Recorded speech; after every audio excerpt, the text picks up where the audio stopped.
All right, man, it has been a hot minute since I've been able to work on any videos for this channel. And I guess because of that, just kind of wanted to get on and chit chat a little bit and talk about maybe some current events, as it relates to the military and get some feedback from everybody and just kind of chew the fat, if you will. So, whew, man, this is crazy. I don't know. I don't know which one I should wear here. On this one, I could do that one, right? Should I do that one or should I do my regular one? I don't know. I'll probably end up doing the other one for the most of the time. Hey, brother, how you doing? Let's see, man. I'm sure quite a few people caught. If they didn't watch it, probably watching some sound bites. And first biggest thing I really had to discuss. Hey, um, yeah, I'll put it on for you. Technically, I still got a little bit of time, but you know, there we go. Had six, dropped down to three. That's awesome. So there's was a lot of discussion during presidential debate about deploying the United States military, specifically, active duty guys to the border, and there was a couple of remarks that were right in that they can't go down and do policing action. Like there's been stuff on the books for over 100 years, coming off the Civil War and the Reconstruction area. That's when everything got put into place. It was specifically originally only for the Army, and then throughout the 1900s and all the way to recent times, kind of got expanded to cover all of the branches. But it would be kind of wild, right? Um, War on, you know, what's going on at the border is serious and certainly needs attention. But sometimes I think that people get into the mind of regurgitating talking points, to get whatever. But nothing's new, I guess. But how you guys doing? Where y'all at? What do y'all think? I really got no agenda, man. I just wanted to get on and chit chat a little bit. So I kind of had that thing up there for just a little discussion piece to maybe chew some fat on, but whatever. Fort Leavenworth. All right. That is one place I have not been before. I mean, there's a lot of places I haven't been, but that's definitely one of them.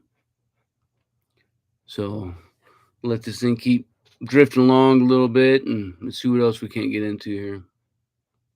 Mount Rushmore. I probably should make it. It is. Right? Yeah, I'm sure it's interesting there too, for sure. Oh,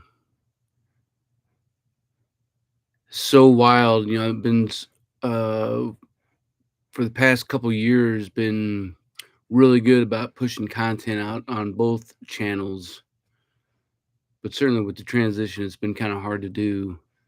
And then hopefully in about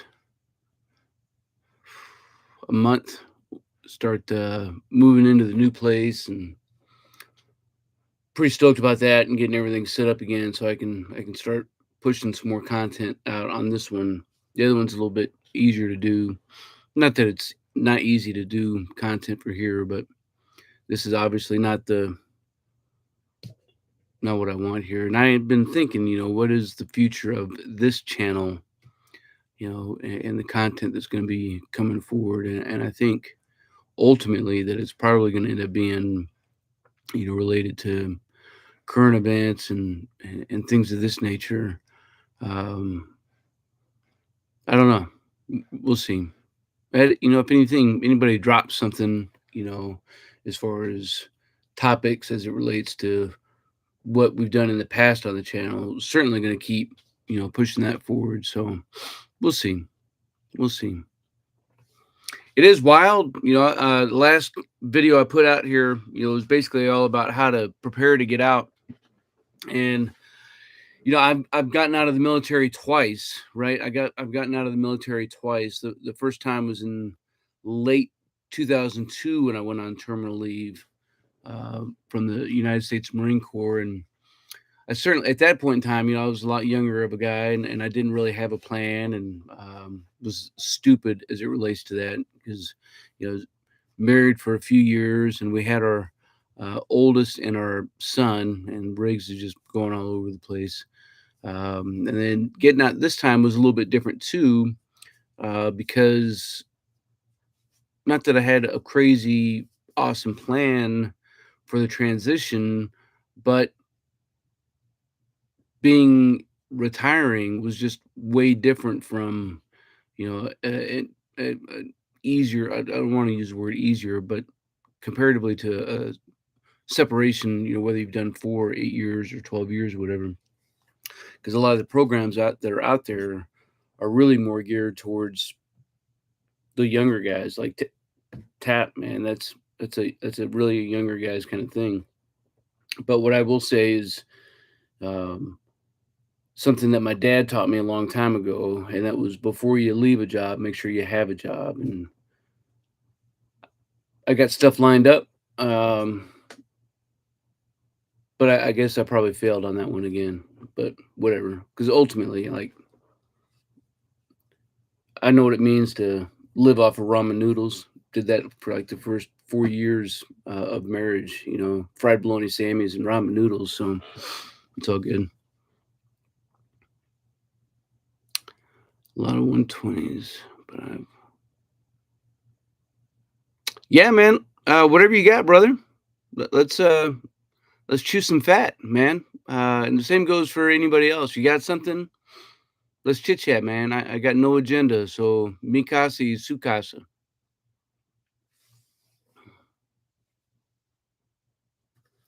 I've only done like one other live video on this chat. Haven't done a whole lot, that's for sure.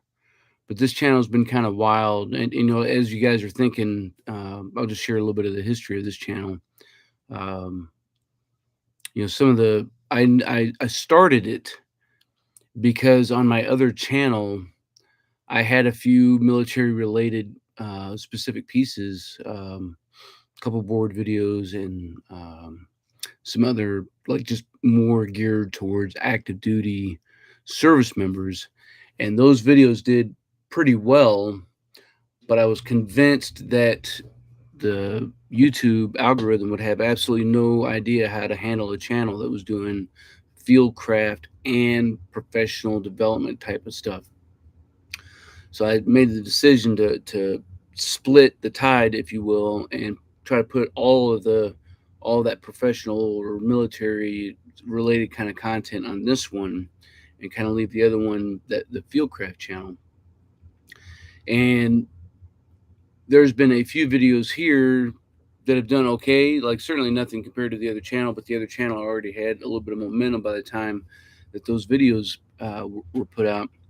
But it's just wild to see, as a creator, and something I was talking about on my other live. Yeah, brother, I'll get you here in a second. Wild to see on this side of the YouTube studio, seeing all the what's what and everything else, and pretty crazy stuff. So your sergeant here at Leavenworth, right? And you found a lot of new soldiers coming in tend to have a myriad of issues, from indiscipline to straight up disregard to the mission at large. And brother, I feel you. You know, didn't have, and I don't want to compare services to, or even to, for the most part, the huge generational gap between when I came in 1995 initially. But certainly I saw, as a squad leader and as a platoon sergeant and as a first sergeant, 5 stinking years as a first sergeant. Um, Quite a bit of a dynamic shift, and some of that I think relates to the demographics of the general folks who are coming in is way different than what it was in the 10, 15 years ago, and certainly way different compared to what it was in the 90s. And some of it is, I don't know, but I will say I was in my leadership positions. I've always been a boot to ass NCO, right? And wherever that line is, that's what I'm gonna toe up against. Earlier in my career, I was extremely brash and extremely rough around the edges, and even when I came back into the army, uh, I was as well. But I've never, although I was able to kind of curb some of that brashness, because quite frankly and honestly, some of it was over the line. But I still found a way to do everything I could to uphold the standards and be firm in dealing with some of these guys that, quite frankly, don't give a shit. And man, if you don't give a shit, then I'll do what I can if there's any return on the investment to try to turn some things around. But ultimately, like, it's too bye. Like, I got no time for you, and I got no place for you. So I was fortunate when I was the squad leader and the platoon sergeant, even as a team chief, to have a NCO support channel that supported my efforts in discipline, right? And as a first sergeant, like, I mean, that was my role and my job. So I've got a skull full of rank that I've cut off and ripped off of people's chests. So it just kind of is what it is. But it is tough. Now, you're not getting support from the top when you try to enforce the standard. What I would say is, and yeah, I'll try to elaborate that. One of the principles uh, to leadership, and this is call it a Stoker principle or whatever, but it ties back to communications, right? So say you're getting ready to take off on a convoy or even on a dismounted patrol. It is the job of you and your radio operator to initiate contact with higher, right? Higher that is never going to initiate and say, "Where are you?" unless you've missed some kind of window or bubble. It is your job to do a comms check. It is your job to send reports. It is your job to communicate, right? So as a leader, as a subordinate leader, and everybody's a subordinate leader to somebody, I have found in my experience that the more I am actively engaging in conversations with that platoon sergeant or with that first sergeant or with that CSM, and I'm stating, here are the facts of what I'm dealing with, good, bad, or indifferent. It doesn't all have to be about the bad stuff. I want to talk about the good stuff as well, and I want to sell the story, and I want to sell what the troopers are doing. But if I am having an issue, it doesn't mean I'm going to ask for help or to find a solution. It could just be saying, I just had this issue. Here's what we did about it. I'm going to continue monitoring it, but I want you to know that we had this issue. And if it's something that you're when you look down, if your rank can't handle that responsibility, then by all means, bring it up to your NCO support channel or chain of command and say, I need you to do something about this because I can't, right? And typically those are going to be punitive things, not non-punitive things. So being real uh, active communication, right, is a key principle. Hold on, fellas. So boot to ass. What I mean by that, I guess, is you gotta. Part of it again is active communication. Like you can't be passive when you're in a leadership position. You cannot be a passive communicator. You need to tell people right, wrong, what they are doing that is meeting expectations or that is not meeting expectations. And what I like to do as an analogy is compare uh, morale or discipline or whatever um, as a bank account that I'm trying to keep at a zero amount. So imagine that you have somebody, you probably like them or her, they're doing a great job, and you pat them on the back. And the next time they do something good, you send them to a board, a competition board, and you send them to a promotion board. You write them up for a COA, and then you write them up for a award. You write them up for a pass. All of these things are basically, in this analogy of this bank account, putting money into their account, right? And you've inflated what this account is. Because I probably like this person, the tendency is to not tell them when they are doing something wrong because I want to keep morale high, or I want to do some likership instead of leadership, or whatever it is. Meanwhile, you have this other cat that is has a discipline problem, right? And so you give a verbal rebuke, and you give a written counseling, and you give another written counseling, and maybe there's an Article 15, and all of these events, going back to the bank account analogy, is I'm taking money out, and sometimes it's literally we're taking money out, just like on the other side, we're literally putting money in. But this person who probably lacks a lot of discipline and needs a lot of purpose, direction, motivation, probably is doing something right along the way.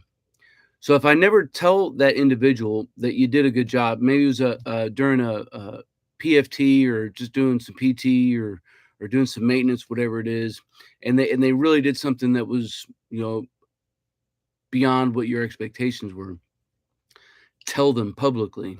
Same thing with these other cats. When they make a mistake, you can't give the perception that you had this good old boy network and let things slide. Like if they're late, man, you gotta handle it. You gotta deal with it. And when you do that, I gave you a dollar, but I'm not afraid to take that dollar back. I took a dollar away from you, but I'm not afraid to give you a dollar back.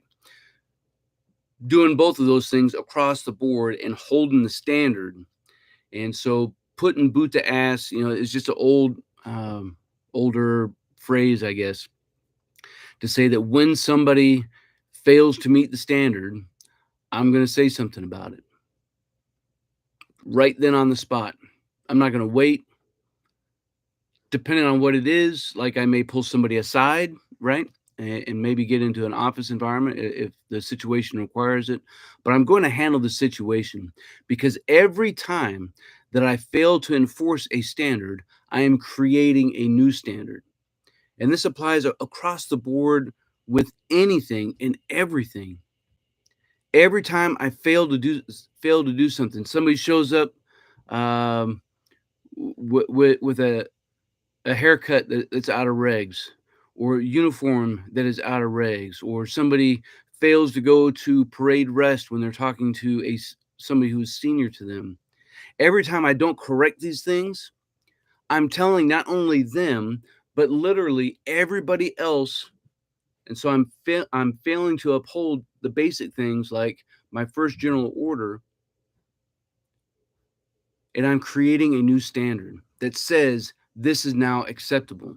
And so then when you go to actually enforce a standard, it makes it that much harder, because you already said that this was okay once. And you'll see this even during non-judicial punishments, right? When somebody appears before your battalion commander, say it's uh, for FTR stuff, or maybe it is something more egregious like a DUI or something.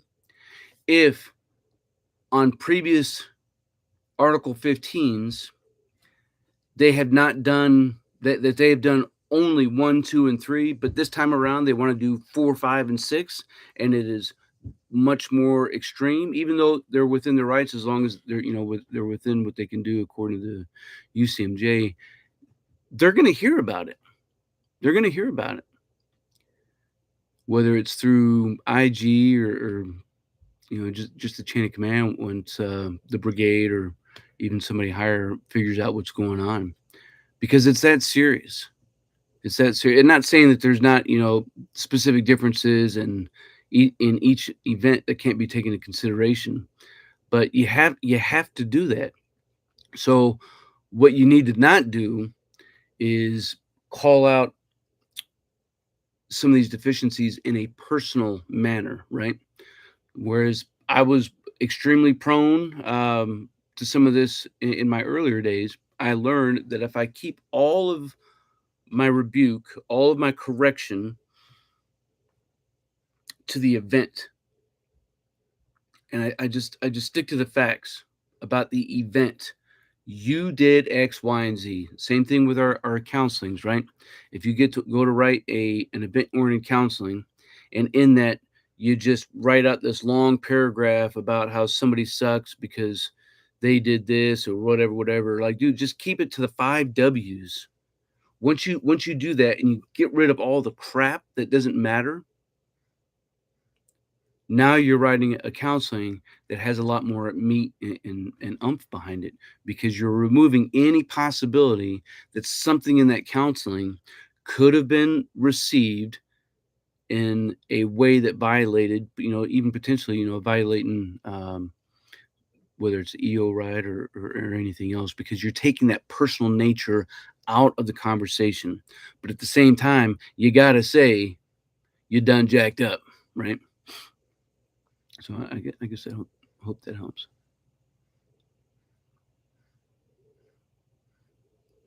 Oh yeah, right on. Man, you got to tell me where you're at. Your lunch times are crazy. Um, yes. Um, and like I said, you just got to be, um, you got to be consistent, right? You got to be consistent in how you are executing your duties and responsibilities.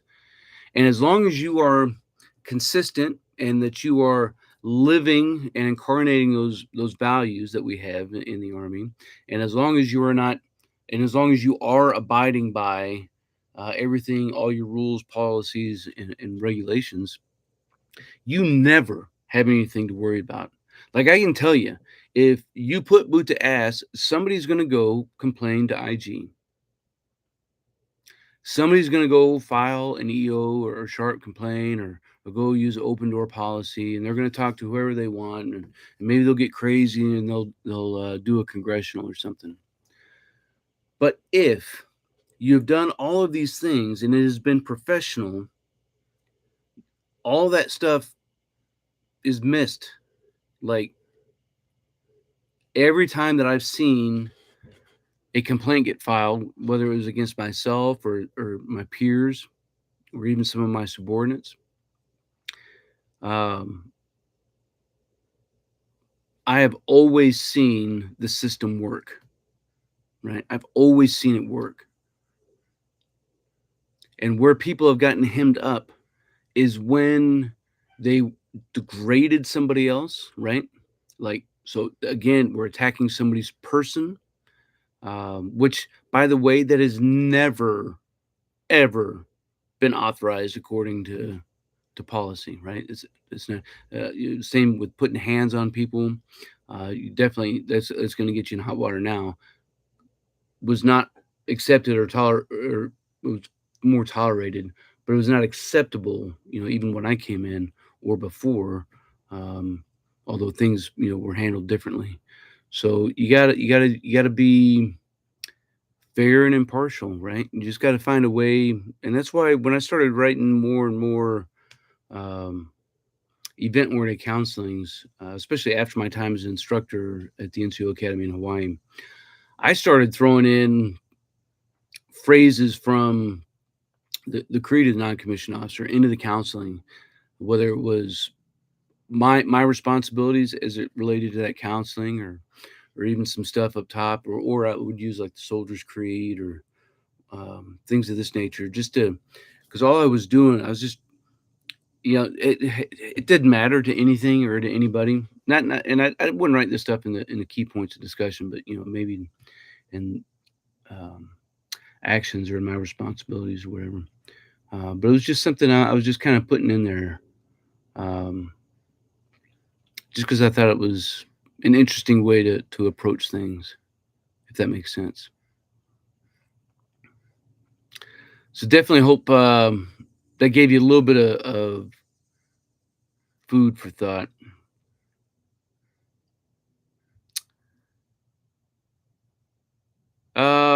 So triggering events, right? Um,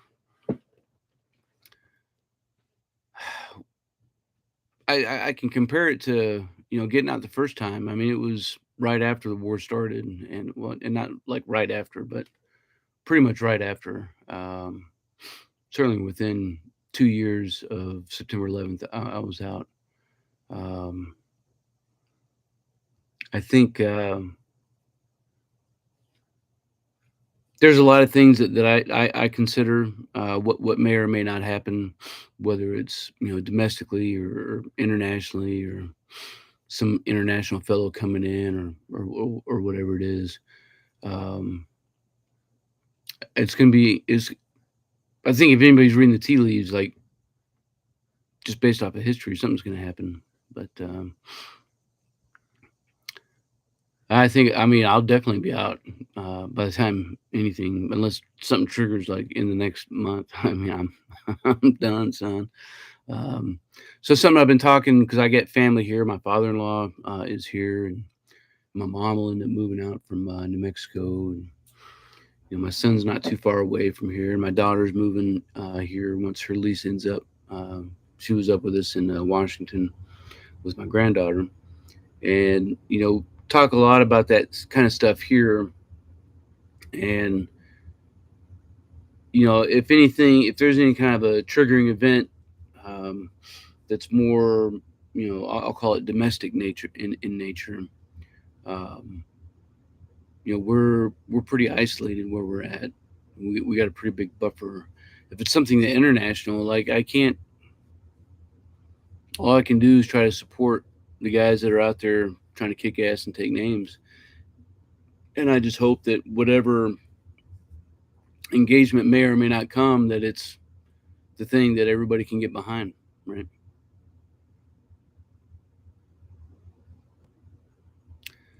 So near peer, right? When I first came in, right, we were the only thing that we were concerned about in the 90s, other than dealing with the terrorist activities that was happening down in South America and over in Europe. I mean, it was Russia. I mean, that dominated uh, our training, and how we got after training was continuing the same patterns that we had learned, and those same lessons learned from Vietnam. Like, and we didn't really change much after the Gulf War. Certainly, at least not in my perspective from my training. We're worried about the freaking commies, right? Uh, Russia was still considered a near peer threat, and certainly I've seen plenty of uh, clips on the high side, if you will, that would tell us that at least up until 2017, the last time that I was privy to some of this stuff, that we were still deeply concerned about that near peer threat from Russia and China, right? So the interesting thing to me over the course of the past year and a half or whatever, is that our near peer threat has not been operating like somebody that we would have expected a near peer threat to operate, with a caveat to say that the United States has not done that so well since like the 50s, right? Whether it's politicians holding the military back, or whatever the reason or excuse is, um, near peer is not always what which is the powerhouse that you think that it is. And China certainly has a lot of problems. Same with like North Korea. Like North Korea, they can barely. They have so much of a problem that, and some that nobody really talks about that much. But North Korea is poor as hell. Like the people are poor and they are starving, right? So if they were to really try to engage something with South Korea or anybody else, like they're not going to be able to sustain operations. Everything that I see now about probably the biggest near peer threat being China, uh, they have a lot of financial problems in their country, right? Which that may not impact the short game, but it certainly impacts the long game. And they certainly have a lot of logistical problems to overcome uh, if it comes to them operating outside of their bubble, right? So they really don't have the experience, or quite frankly, in my estimation, what it takes to operate in another hemisphere around the world in the way that we have done in the past, right? If that makes sense. Um, I think, you know, yeah, it's going to be crazy, man. It's going to be crazy. No matter what happens, it's going to be crazy, right? No matter what that next big threat is or perceived to be, it could be very interesting to see. So I'm kind of glad in a lot of ways that some moves to action have been a little bit slower than maybe some people would like, because you always have to be concerned about the then what. And this could be not only the big stuff, but even the little things, you know, as it relates to leadership. If I do this, then what? Once that happens, the then what? The then what? The then what? The then what? And so it's easy to say, like going back to first part of the conversation, to say, you know, we're going to send soldiers to the border, and we're going to send soldiers across the border, and we're going to leave these cartels stone cold dead, or whatever he said. I mean, I laughed and I chuckled and I loved it. Um, but what's the then what? Once you do that, then what? You know, it's that second and third order of effects that we don't talk about. All we talk about are those, you know, talking points. So the same thing would be true in any number of, you know, large scale combat operations. You know, if you go and decide that you want to send troops, um, as opposed to just, you know, money or equipment to some European country, then what, right? Even by sending stuff over there, you know, you have to think about the then what from that. But once you start putting boots on the ground, there's a then what. You know, if we when I was in '96, we did an amphibious landing just south of the DMZ, right, with the 31st MEU, and it was a really big show of force. It was a badass event. Um, but the, and there's always been these risings and these ebbs and flows of potential escalations and shows of force between North Korea and the United States, and between us and them, right? But it's the then what, right? So South Korea catches a North Korean sub, then what? You push the 31st MEU up there as a show of force. If North Korea had done something in response, what would be the then what, right? If China actually does something, you know, and puts boots on the ground in Taiwan, what's the then what, right? There's always more that we would probably ever want to accept, and sometimes you have to do it because of the principle of the matter, or you know, to protect life, limb, or whatever. But you always got to think about that crap.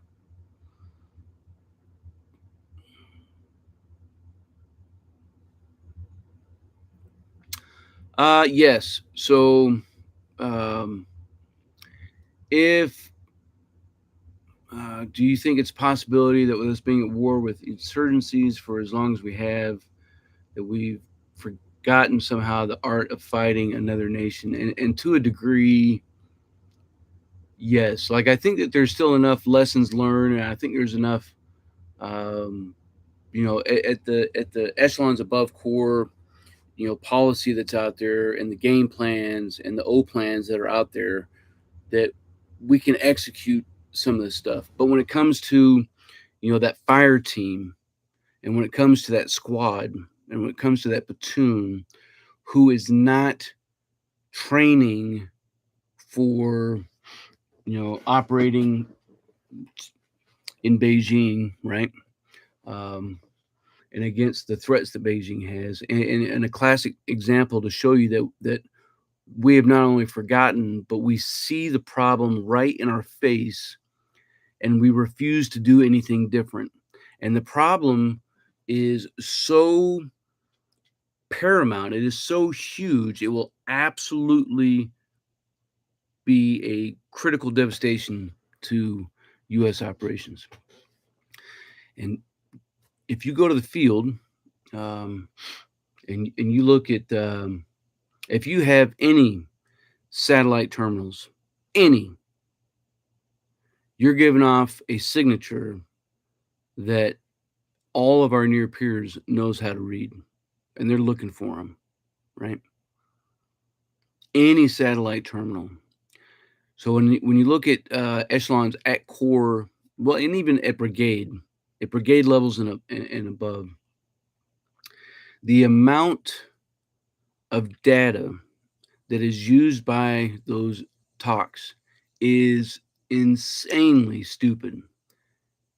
And what you have is a bunch of these, larger field training exercises that either try to use fiber rings, because satellite is too slow, right? There's too much latency there that they can't run their mission command systems. And so they're trying to tap into a fiber ring. Well, those mission command systems are not going to run off of fiber, out if the shit really hits the fan. They're going to have to be running off of upper TI and lower TI. And that's really on the lower side of the pace plan for the lower TI stuff, unless you have some really insane shots that are getting in. But again, those signatures are crazy, and everybody knows it. And I mean, I would go at AR after AR. Like we have to change this if we're going to be serious about that, right? If you want to be serious about China or Russia, you cannot be serious about using fiber. You can't be serious about using satellite terminals.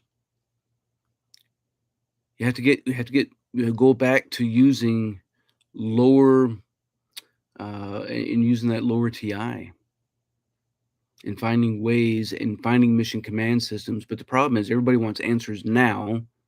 I want to see the entire COP up to date with no latency so that you make decisions or whatever, right? And so I get it, but at the same time, like that is a huge weakness. So if you're fighting, a near peer threat, or even a halfway decent, insurgent or guerrilla force, like comms is just too easy to work against. So I don't think we're being too good with that. Air supremacy, like, doesn't mean ultimately. I think we can look back. There have been times when it's been absolutely decisive, but it's not enough. I mean, you could have everything going at somebody, and if there's enough of the population that you're working against that is determined, it's never going to be enough. And we've seen that, again, going back from Vietnam to the last 20 years. Like, air power is awesome, but it's not enough. You got to be able to put boots on the ground and be able to work against an insurgent force. Good stuff, though. I dig it.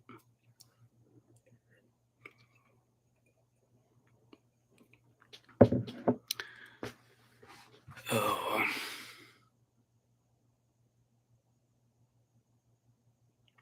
How are your thoughts on how our own policies might change? An example would be looking out number 3-1.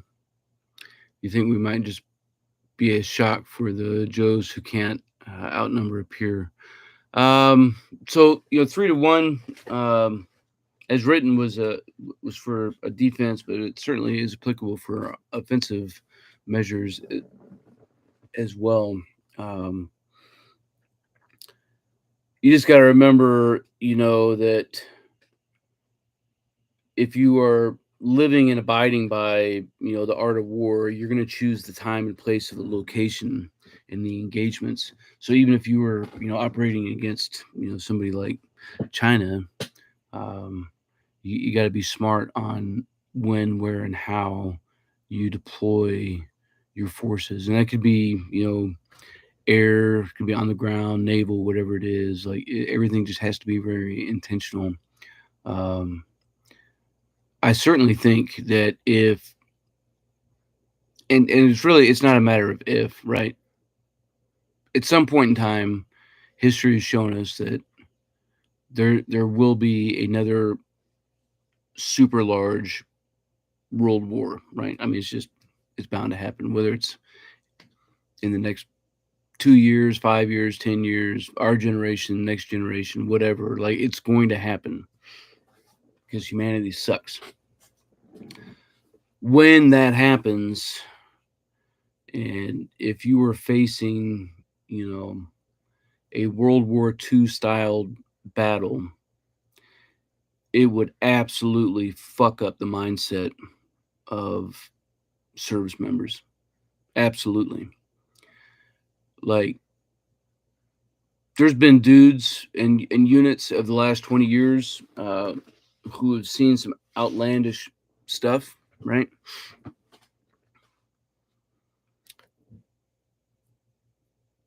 But they didn't see it for the entire year, right? Like a lot of dudes did in Vietnam, like my dad. They didn't see it for 18 months to 2 years to even more than 2 years straight, like we did in World War II. And I look at dudes like Audie Murphy and every single major battle that he fought in, going from North Africa, Sicily, Italy, France, and Germany. Like absolutely insane. And there's a reason why he became an officer, and that was because literally everybody above him got whacked. And so, then what is, well, you're promoted now.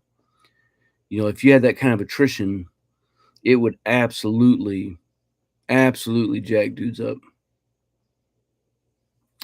So I think, but some great questions, man. I'm glad we had chance to chit chat here. Uh, there's nothing too much better to do than to sit back and chew the fat a little bit, even if it's just with a couple of you guys. Tracy Reed, I don't know if you're still there, but I certainly appreciate you coming in. And Kevin, I don't think I'm going to be there by the time you come back for lunch. Gamers Folly, if you got anything else, man, we can chit chat a little bit, or probably cut it in a couple minutes if you don't.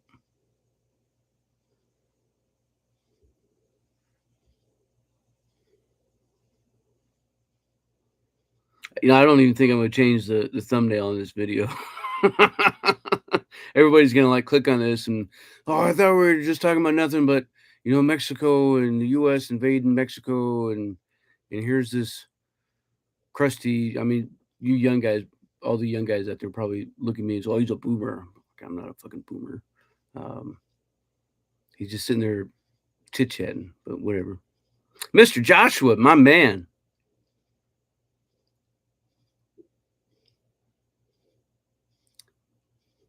No, I feel you, Mark. Tough to text while you're driving too.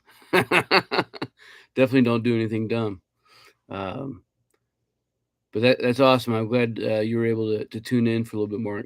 That is good stuff. And by all means, like, I think I took it out of some of the about stuff or whatever, but always leave a comment. I read every single comment to every single video on both channels. I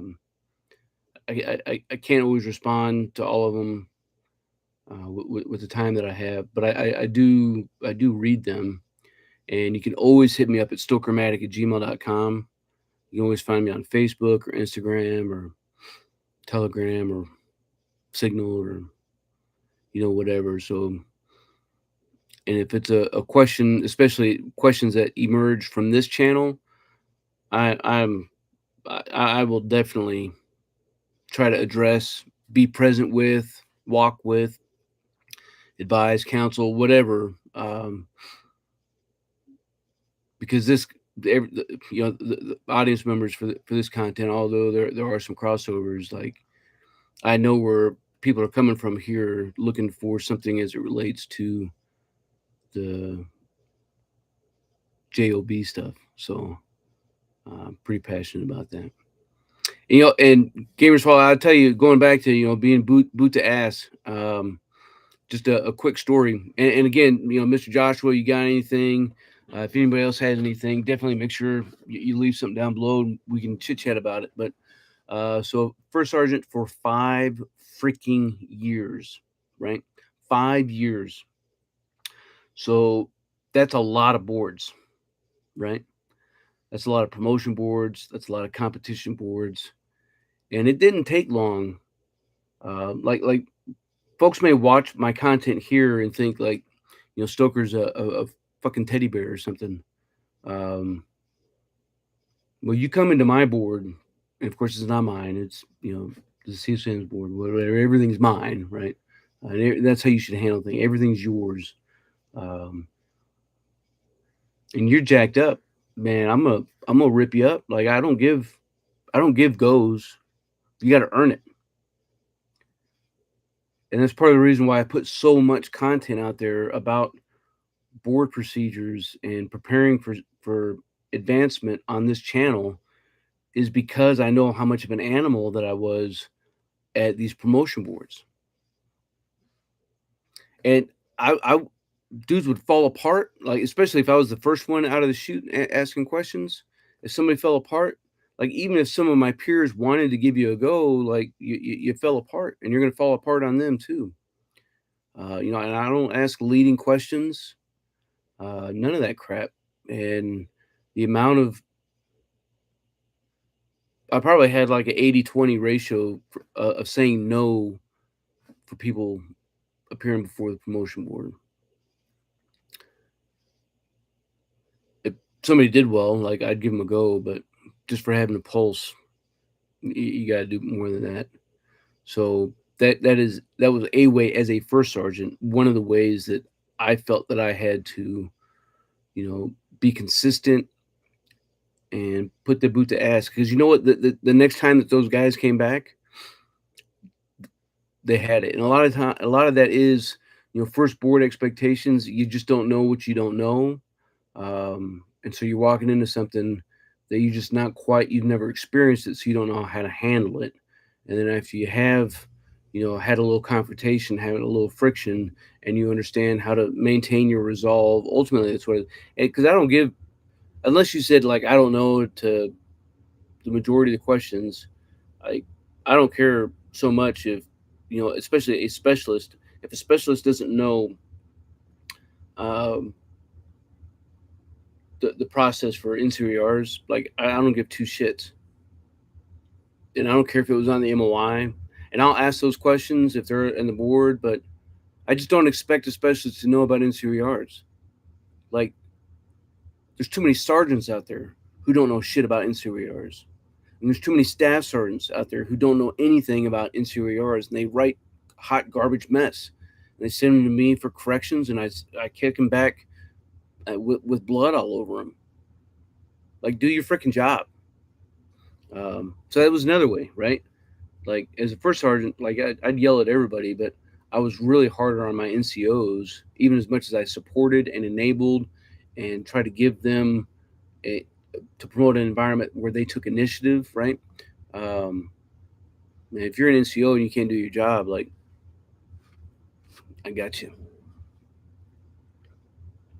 I believe that since we fought versus small scale and localized engagement for so long, you have concerns that the first massive battle will cause the upper echelons to freeze or in panic. And could very well be. The interesting thing about our seniors, right? Like not talking about brigade level, but although we'll talk about them in a second. Um, but a lot of those seniors, man, most of those dudes been in over 30 years, right? And so they probably came in at or before I first came in. And the irony here is that all of our seniors were Vietnam vets, right? First Sergeant Fowler, Vietnam vet. Um, all our battalion commanders were Vietnam vets. Certainly, all the sergeants majors were, and they pushed a lot of mindset uh, and leadership training and principles of making zero mistakes with little things, even if it's like a duty logbook. Yeah, because if I can't trust you with that, right, then what is? Am I going to be able to trust you with something that's way more important? So the younger guys, those battalion commanders, those brigade commanders, all really good, smart dudes. Um, Most of them have at least experienced some kind of engagement, right? In 10 years, that's not going to be the case. Maybe even less than, in probably 5 years, most of your battalion commanders may not have ever deployed. Now, that's not right, wrong, or indifferent. That just is what it is. Um, but certainly, when you come face to face with something again, whether it's for the first time or that big thing for the first time, you're gonna have a little bit of shock and awe for sure. So I definitely agree. I feel what you're saying there.